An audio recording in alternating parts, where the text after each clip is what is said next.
اعوذ باللہ من الشیطان اللعین الرجیم بسم اللہ الرحمن الرحیم۔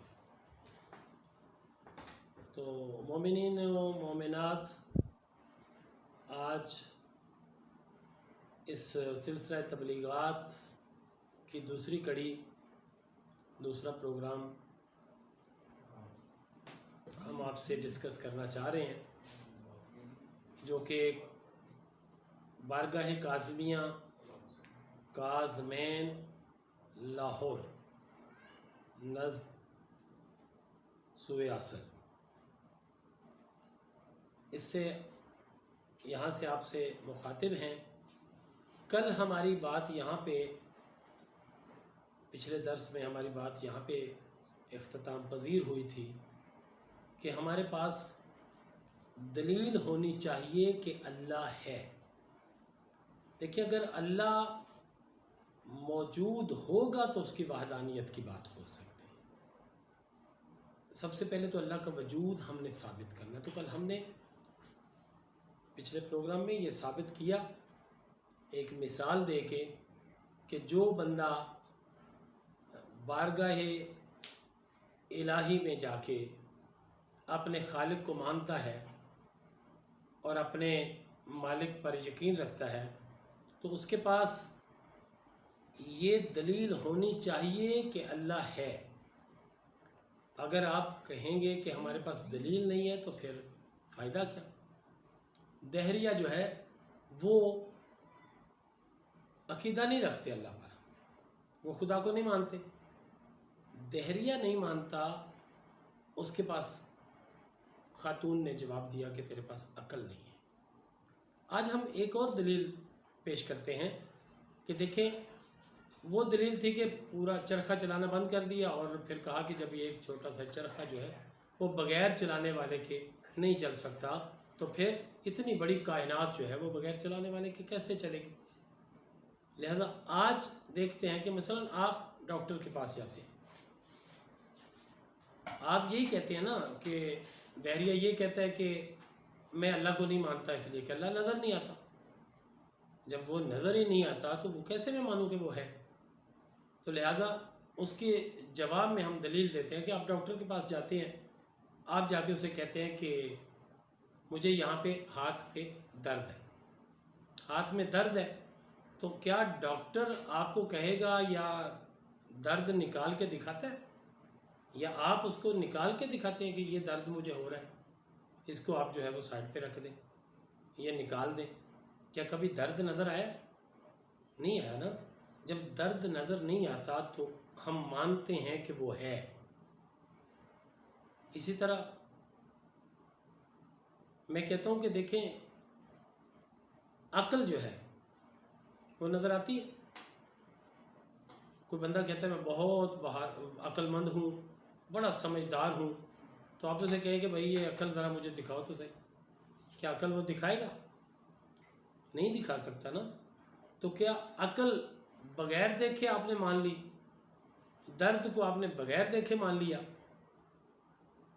یہ ہوا چلتی ہے، کبھی اس کے وجود کو آپ نے پکڑا؟ پانی موجود ہے، پانی کو کبھی آپ نے پکڑا؟ اس کا وجود آپ کے ہاتھ میں آتا ہے؟ یہ ساری چیزیں آپ کے بدن میں موجود ہیں، آپ کے قریب قریب موجود ہیں، تو کیا آپ یہ سمجھتے ہیں کہ بغیر عقل دکھائے ہم مان رہے ہیں، بغیر درد دیکھے ہم مان رہے ہیں کہ ہے؟ تو بندہ خدا، جب یہ ساری چیزیں ہم مانتے ہیں کہ ان کا وجود ہے لیکن نظر نہیں آتی، تو پھر اللہ پر ہمیں کیا اعتراض ہو سکتا ہے کہ اللہ ہمیں نظر نہیں آتا؟ جو نظر نہیں آتا وہ اللہ نہیں ہوتا، وہ ہوتا ہی نہیں، اس کا وجود ہی نہیں، کیسے ہو سکتا ہے؟ ماننا پڑے گا کہ اللہ کا وجود ہے، اللہ موجود ہے، یعنی کہ اللہ کا موجود ہونا ضروری ہے، لیکن اللہ کا وجود یا جسم جو ہے وہ نہیں ہے، اس کے ہم قائل نہیں ہیں کہ اللہ موجود ہے، وجود نہیں ہے، بغیر وجود کے وہ موجود ہے۔ اگر وجود ہوگا تو اس کے ہاتھ ہوں گے، اس کا جسم ہوگا، اس کی ٹانگیں ہوں گی، پاؤں ہوگا، سر ہوگا۔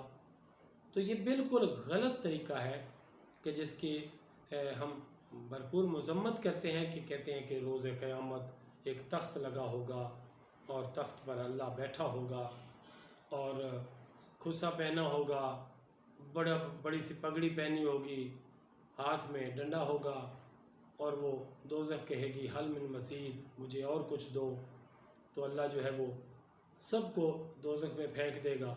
اور نعوذ باللہ کچھ بد عقیدہ لوگ جو ہیں وہ یہاں تک کہہ دیتے ہیں، جن کو پتہ ہی نہیں ہے کہ یہ توہین الہی ہے، کہ وہ کہتے ہیں جب دوزخ کہے گی کہ اور کچھ دیں اور کچھ دیں، تو اللہ فرمائے گا میرے پاس اب کچھ نہیں ہے، سارے دوست کی میں نے ڈال دی۔ تو پھر اللہ نعوذ باللہ اپنی بائیں ٹانگ جو ہے وہ اٹھا کے دوزخ میں رکھے گا، تو دوزخ کہے گی بس بس ہون میں رج گئی، اب مجھے نہیں چاہیے کچھ۔ تو یہ کیسے کیا اللہ نعوذ باللہ اللہ کا چوتھا حصہ جو ہے وہ ہم دوست کی کر دیں؟ اپنی عاقبت کی کوئی فکر نہیں، اپنے انجام کی ہمیں کوئی فکر نہیں، کہ ہم ڈائریکٹ اللہ پر تہمت لگا رہے ہیں۔ جب اللہ نعوذ باللہ اگر دوزخی ہو گیا ہے تو پھر اللہ کے بعد ہمیں دوزخ میں جانے سے کون روک سکتا ہے، یا ہمیں کیا ڈر ہونا چاہیے؟ تو یہ بات بالکل غلط ہے، اس طرح کی مثال جو ہے وہ جائز نہیں۔ اللہ کا وجود ہے، یعنی کس طرح؟ یعنی وہ موجود ہے، لیکن بغیر جسم کے، بغیر مکان کے، کیونکہ اگر اس کا وجود ہو نا، جسمانی ساخت ہو، تو پھر اس کو مکان بھی چاہیے، پھر اس کو کھانے پینے کے لیے بھی چاہیے، پھر اس کے لیے رہنے سہنے کا بندوبست ہونا چاہیے، پھر موسمی اثرات اس پر پڑیں گے، کبھی وہ بیمار ہوگا کبھی نہیں۔ تو یہ ساری چیزوں سے اللہ تعالیٰ کی ذات مبرہ ہے، اللہ تعالیٰ ان سب چیزوں سے پاک ہے، نہ وہ کسی کا بیٹا ہے، نہ وہ کسی کا باپ ہے، نہ وہ کسی کا بھائی ہے، نہ وہ کسی کا چچا ہے، نہ وہ کسی کا رشتہ دار ہے، نہ اس کا اس طرح کا وجود ہے۔ بس وہ موجود ہے، جس طرح عقل موجود ہے، جس طرح درد موجود ہے۔ کئی مثالیں ایسی ہیں، لیکن میں غلط مثال جو ہے جس طرح لوگ دے دیتے ہیں، میں اس طرح کی کوئی غلط مثال جو ہے وہ پیش نہیں کرنا چاہتا، اور نہ ہی بچوں کے ذہن میں ایسی مثالیں دینی چاہیے کہ جو غلط چیز سے تشبیہ دے کے، میں نے صاف صاف مثالیں دی ہیں کہ عقل نظر نہیں آتی تو ہم مانتے ہیں کہ عقل ہے، درد نظر نہیں آتا ہم مانتے ہیں درد ہے، تو پھر اللہ کو کیوں نہیں ہم مانتے؟ اب یہاں تک ہم بات پہنچ گئی کہ اللہ ہے۔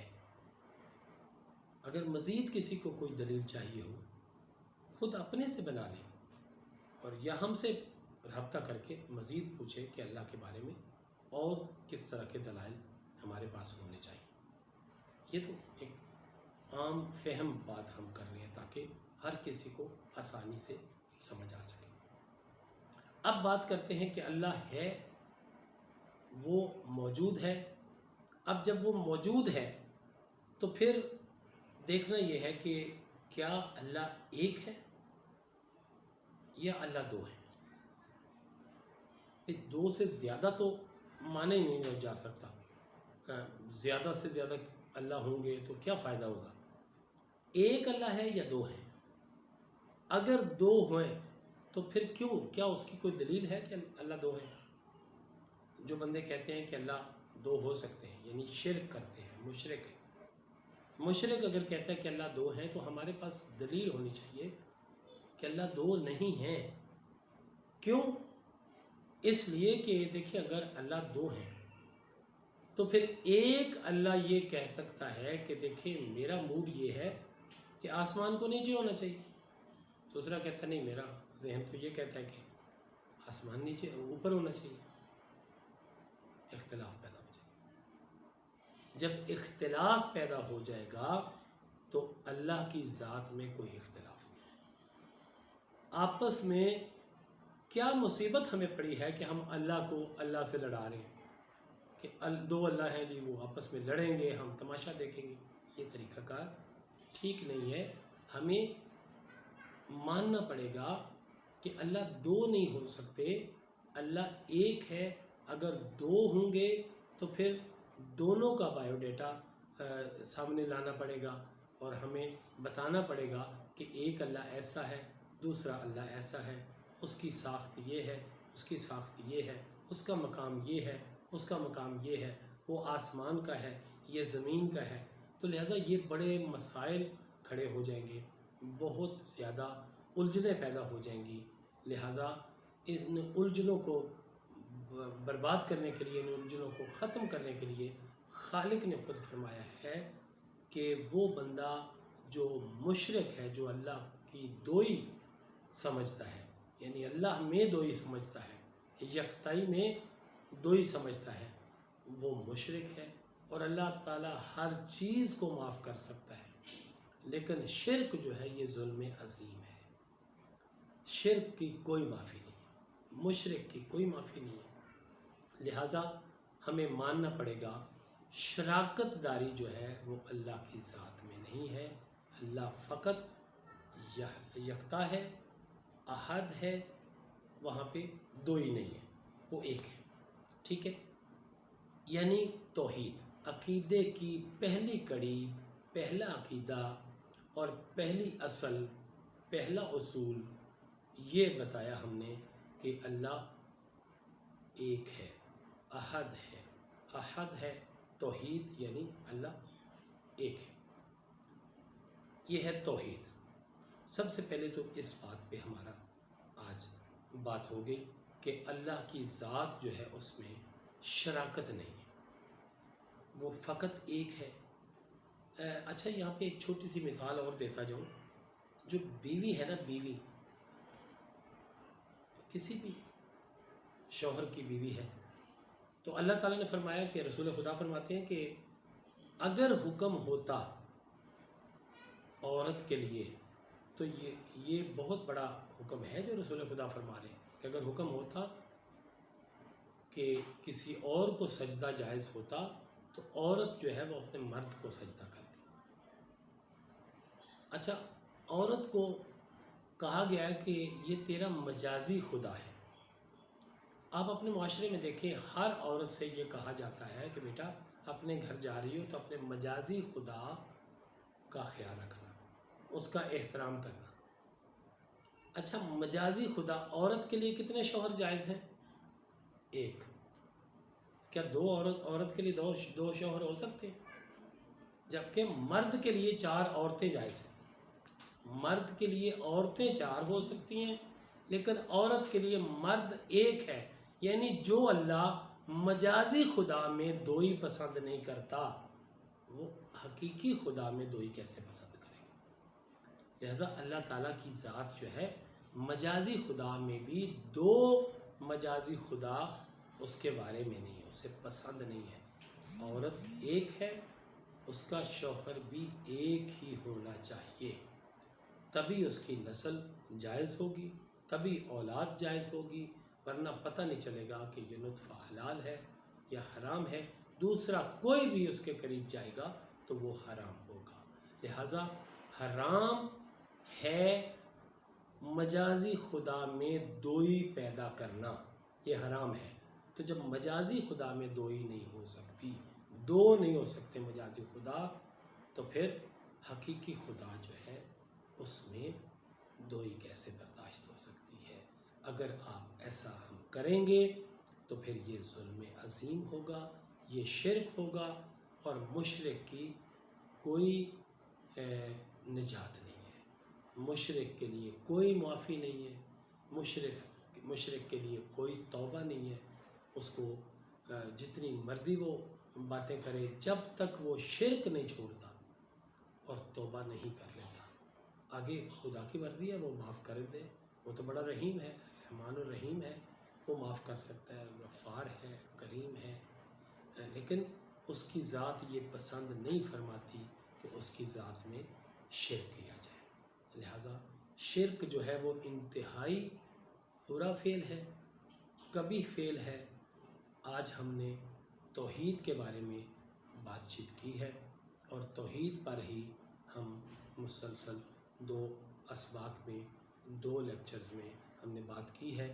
اور اب ہم اس سلسلے کو آگے بڑھاتے ہیں اور اس توحید کے اگلے پہلو کو ہم لیتے ہیں کہ عدالت ہونی چاہیے، یعنی اصول دین کا دوسرا اصول، دوسرا عقیدہ وہ یہ ہے کہ عدالت، پہلا ہے توحید، دوسرا ہے عدل۔ عدل یعنی عدالت، انصاف۔ اللہ تعالیٰ نے جس طرح لوگ کہتے ہیں کہ خیر ہی و شر ہی من اللہ تعالیٰ، یعنی اللہ کی طرف سے اچھائی بھی ہے، اللہ کی طرف سے برائی بھی ہے، تو جب آپ سمجھتے ہیں کہ اللہ کی طرف سے برائی ہے تو پھر آپ کو یہ بھی سمجھ لینا چاہیے کہ کیا اللہ اگر برائی خود کروا رہا ہے، آپ مجبور ہیں، یا انسان قتل کرنے میں، زنا کرنے میں، برائی کرنے میں مجبور ہے، تو کیا اللہ کو اختیار ہے کہ وہ سزا دے؟ کیا یہ عدالت ہے؟ کیا یہ انصاف ہے؟ اگر یہ انصاف ہے تو دیکھیں، بندہ کوئی کسی کے کہنے پہ مار دے، تو یہ عمل اگر وہ کرے تو جب عدالت میں کیس جاتا ہے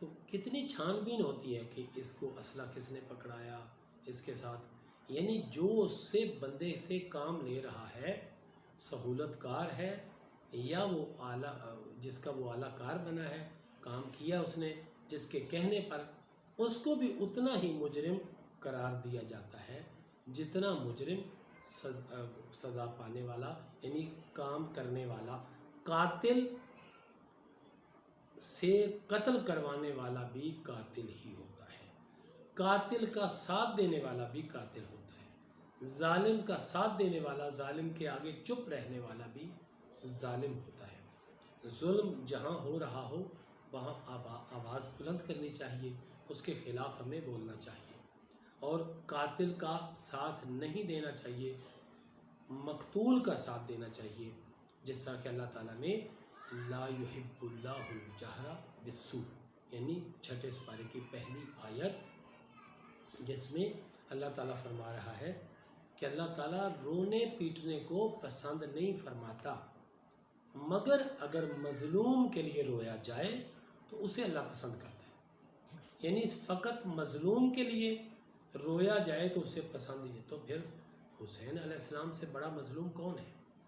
امام حسین علیہ السلام سے بڑھ کر مظلوم، مولا علی علیہ السلام سے بڑا مظلوم کون؟ کس نے جو ہے وہ جرت کی ہے کہ وہ اہل بیت کے ساتھ اس طرح لڑائی کرے اور اسے بندہ ظالم نہ کہے؟ کیسا ہو سکتا ہے بھائی؟ جو ظالم ہے اس کا ساتھ دینے والا بھی ظالم ہے۔ یزید نے ظلم کیا ہے تو اس کو آج تک ہم لعنت کرتے ہیں، اس کو برا کہتے ہیں۔ حسین علیہ السلام کو آج بھی ہم زندہ باد کہتے ہیں۔ حسین ہمیشہ سے زندہ باد ہیں، زندہ باد تھے، زندہ باد ہیں، زندہ باد رہیں گے، اس لیے کہ انہوں نے ظلم کا مقابلہ کیا، جبر کا مقابلہ کیا، ایک فالتو طاقت، ایک شیطانی قوت کا مقابلہ کیا، رحمانی طاقت لے کر۔ لہذا عدالت کا تقاضا یہ ہے کہ انسان جس طرح اپنی اولاد میں، اپنے معاشرے میں فیصلہ کرتا ہے اور سوچتا ہے کہ انصاف سے حقدار کو حق ملنا چاہیے اور جسے نہیں دینا چاہیے اس سے واپس لیتا ہے، اولاد ہے تو آپس میں وراثت میں مطلقاً ان کو حق دینا چاہیے، جتنا حق کسی کا بنتا ہے اس کو دینا چاہیے۔ تو یہ انصاف جب ہم اپنی ذات پر فٹ کرتے ہیں تو ہم یہ کیسے کہہ سکتے ہیں کہ اللہ میں انصاف نہیں اور اللہ خیر ہی و شر ہی من اللہ تعالیٰ؟ تو اللہ تعالیٰ کی طرف سے اچھائی بھی ہے، برائی بھی ہے، یہ کیسے کہہ سکتے ہیں؟ یہ ایمان کی صفتیں اگر یہ ہیں کہ خیر ہی و شر من اللہ تعالیٰ، تو پھر ایمان ہی ہمارا مکمل نہیں ہے۔ پھر سب سے پہلے ہمیں اپنا ایمان درست کرنا ہے کہ ایمان میں اتنی بڑی ہم نے شرط رکھ دی، اتنی بڑی صفت ہے ایمان کی کہ ہم یہ ثابت کر رہے ہیں کہ اللہ کی طرف سے برائی ہے۔ تو جب اللہ کی طرف سے برائی ہے تو اللہ پھر ہمیں سزا کیسے دے گا؟ خود ہی تو اللہ کام کروا رہا ہے، خود ہی اللہ زنا کروا رہا ہے، خود ہی اللہ نعوذ باللہ شراب پلا رہا ہے، خود ہی اللہ قاتل سے قتل کروا رہا ہے، تو پھر وہ اللہ ہمیں سزا دینے کا مجاز ہے؟ کیا وہ حقدار ہے کہ ہمیں سزا دے؟ تو لہٰذا ایسا ہو ہی نہیں سکتا قطعاً۔ ایسا سوچنا گناہ ہے، ایسا عقیدہ رکھنا باطل ہے۔ یہ ماننا چاہیے، یہ عقیدہ رکھنا چاہیے کہ اللہ عادل ہے، پہلے اللہ ایک ہے، یکتا ہے، پھر اللہ عادل ہے، وہ انصاف کرے گا، یعنی ایک ذرے برابر بھی آپ نے نیکی کی ہے تو اس کی جزا دے گا، اور اگر ذرہ برابر بھی آپ نے برائی کی ہے تو وہ حقدار ہے کہ آپ کو سزا دے۔ اگر اس نے خود برائی کروائی ہے تو پھر وہ کبھی بھی سزا نہیں دے سکتا۔ تو اللہ تعالیٰ ہمیں اس دین پر کاربند رہنے کی توفیق عطا فرمائے، اور اسی طرح ہم یہ سلسلہ کل جو ہے اگلے درس میں اور بڑھائیں گے، اور یہ اصول دین کے 2 اصول ہو گئے ہیں، اب تیسرے پر نیکسٹ پروگرام میں وہ بات ہوگی۔ آپ سے درخواست ہے کہ آپ ہمارے وحید 1 ٹی وی کو سبسکرائب بھی کریں، آئیکن کے بٹن کو دبا بھی دیں، تاکہ آپ تک ہمارے میسیجز، ہمارے پروگرامز، ہمارے ویڈیوز بآسانی جلد از جلد پہنچ سکیں، اور پیغام ہم آپ تک پہنچا سکیں، تاکہ آپ کے بچوں کو اپنا بچہ سمجھتے ہوئے ہم ان کی بہترین تربیت کر سکیں۔ کاظ مین لاہور سے آپ سے یہ بات چیت ہوئی ہے۔ والسلام علیکم ورحمۃ اللہ وبرکاتہ۔